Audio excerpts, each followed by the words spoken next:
entropy. Of what's true in mathematics is not governed by rules. Try to solve it yourself. Don't look at the answers. Don't cheat.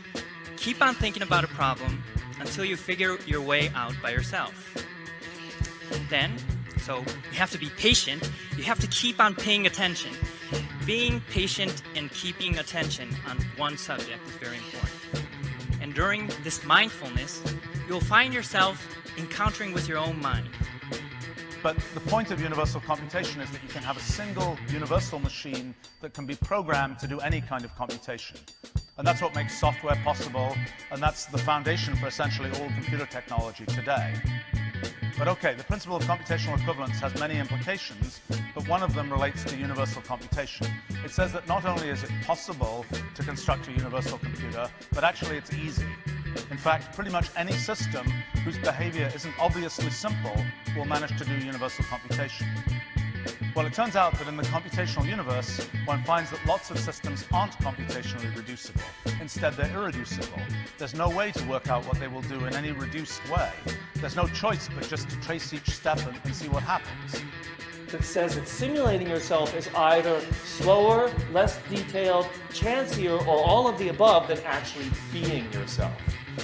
Which says that to predict with certainty what you will decide to do an hour from now takes more than an hour.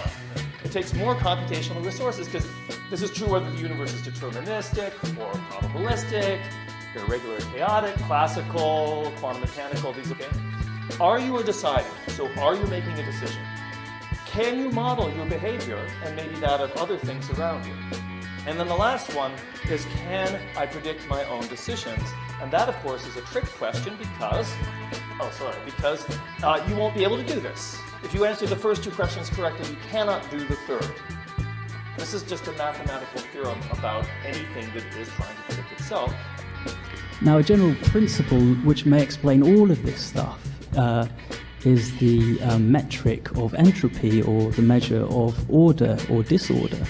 So the idea I want to submit is that on this kind of dimension of entropy, this sort of dimension of order essentially, there's a kind of sweet spot. So these are ideas that are talked about a lot at the moment in cognitive neuroscience and systems neuroscience. There's a kind of perfect place. There's a perfect balance between kind of formlessness or complete disorder and complete stability, but stability to the extent, or order to the extent, that the system then becomes inflexible. So for consciousness to be poised in this kind of optimal place, where we can scrutinize the world in the best way, learn the nature of the world in the most optimal way, and yet retain flexibility given that the world is changeable, then there's a kind of sweet spot where the system has to be, where it's perfectly balanced between disorder and order. These famous mathematicians and physicists that, like, when they wanted to solve some problem, the key is they think about, okay, I'm going to solve that problem, and then next step, stop thinking about it and let it percolate. Get the mind out of the way, let the subconscious, metaphorical, perhaps it's limbic, let that system work on it, and then spontaneously it will start, and that's what we talk about with this entropic brain function. You get into these other stages of possibilities where they're like avalanches of networks start happening. Things start coming together in ways that your mind can't keep up with, but that we're actually designed to do those things. Take even a very complicated feed-forward system, there's nothing it is like to be that. You can show this because recursively nothing can act back on itself, and therefore there's nothing there. You can use it, but it doesn't feel like anything.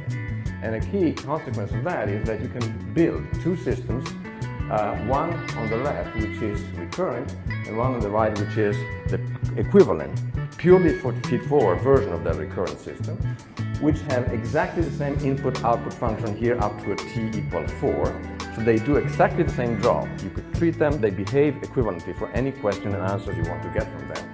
And yet, if you do the analysis according to IIT, the one on the left feels like something, is something, exists. The one on the right, you can use it, but it doesn't exist at all in and of itself. So there is functional equivalence without conscious equivalence. Recent research in cosmology has suggested that universes that produce more disorder, or entropy, over their lifetimes should tend to have more favorable conditions for the existence of intelligent beings such as ourselves. But what if that tentative cosmological connection between entropy and intelligence hints at a deeper relationship? What if intelligent behavior doesn't just correlate with the production of long-term entropy, but actually emerges directly from it? Intelligence should be viewed as a physical process that tries to maximize future freedom of action and avoid constraints in its own future. Well, the key message today, the tuck-in message, if you will, is that these biological systems tolerate imperfection with respect to the mechanisms generating their appearance. And that fault tolerance is a remarkable quality that surely we must try to chase. I could not believe I had pledged allegiance to research, where our job, the definition of research is to control and predict, to study phenomenon for the explicit reason to control and predict. And now my my mission to control and predict had turned up the answer that the way to live is with vulnerability and to stop controlling and predicting. Love 2.0 describes that energizing micro moment that you feel when you truly connect with someone else. You meet eyes and you share a common source of positivity. Now, whether that emerges between you and your soulmate or you and a complete stranger, it provides powerful nourishment for your growth and your health. This book started as my data drew me to rethink love from the ground up. I've been studying positive emotions for decades, yet my latest data were telling me that the positivity that you feel when you're connecting with others nourishes you more than any other source of positivity. But when you're really connecting with somebody else, your heart rhythms come into sync, your biochemistries come into sync, even your neural firings come into sync. It's as if in that micro moment, a single positive emotion is rolling across two brains and bodies at once. As science has learned more about the brain, we know that love is not just a feeling, or it's not just chocolates, as you're saying, that it's actually a connection between two living brains and a connection of some considerable power over the mind and the body. And we know that across this connection that people establish, they can send information back and forth, they can regulate each other's bodily rhythms across that link, and they can even change the structure of each other's brains across that link. And that totality is what love is. Yeah.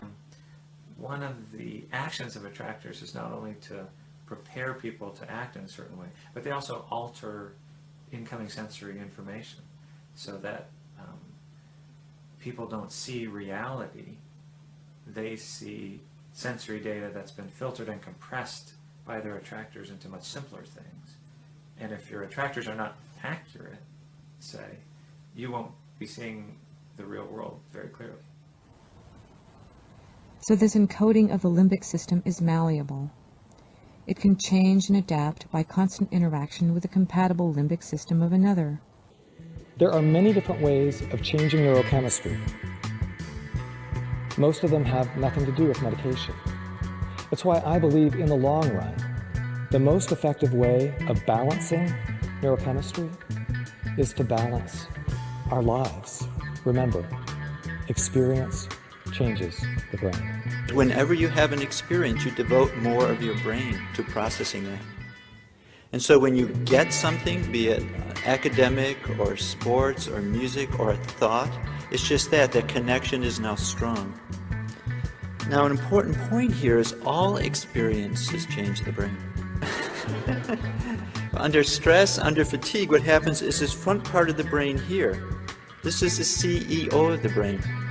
This is where David Lynch is in your brain. This is the director. All other parts of the brain send their information to the front, it gets integrated, it's sent back out. Under high stress, these connections are not used. I wouldn't necessarily ask for more stressful experiences in my life, but this science has given me a whole new appreciation for stress. Stress gives us access to our hearts. The compassionate heart that finds joy and meaning in connecting with others, And yes, your pounding physical heart working so hard to give you strength and energy. And when you choose to view stress in this way, you're not just getting better at stress, you're actually making a pretty profound statement. You're saying that you can trust yourself to handle life's challenges. And you're remembering that you don't have to face them alone. And your heart is pounding and you're sweating. If you're able to remember that, okay, well, this anxiety is distracting or distressing, but I also know that that anxiety, that heart pounding, is my body trying to give me energy, that in some way my body and brain are trying to rise to the challenge.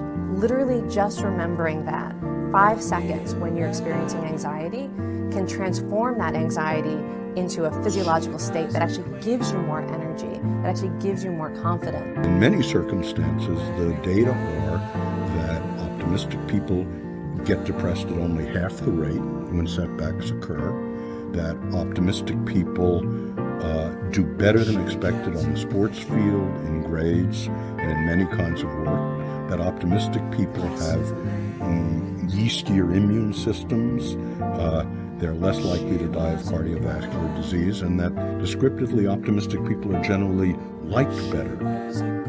It turns out if you take pessimistic people, depressive people, of which I'm an example, and you teach them principles of recognizing the catastrophic thoughts they're saying to themselves, this interview is going terribly, I've really lost my touch, and then arguing against it. No, Joe's been laughing and smiling at my jokes throughout. Then it turns out you can make people permanently, lastingly more optimistic. All of the kids were given a third and final test. Now this test was the same level of difficulty as the first one, but check out the results. The group that was praised for their intelligence actually did worse on this test than the first one. Their average score actually dropped by 20%, while the group that was praised for their effort did significantly better, raising their average score by nearly 30%. This is a 50% difference in performance that was caused by a few subtle differences in the way that they were praised. This study shows how praise can either make or break a child's development. I mean, we all do it. We all want to be positive with the children we work with, so teachers, coaches, parents are always looking for ways to support their kids and tend to praise them quite a bit.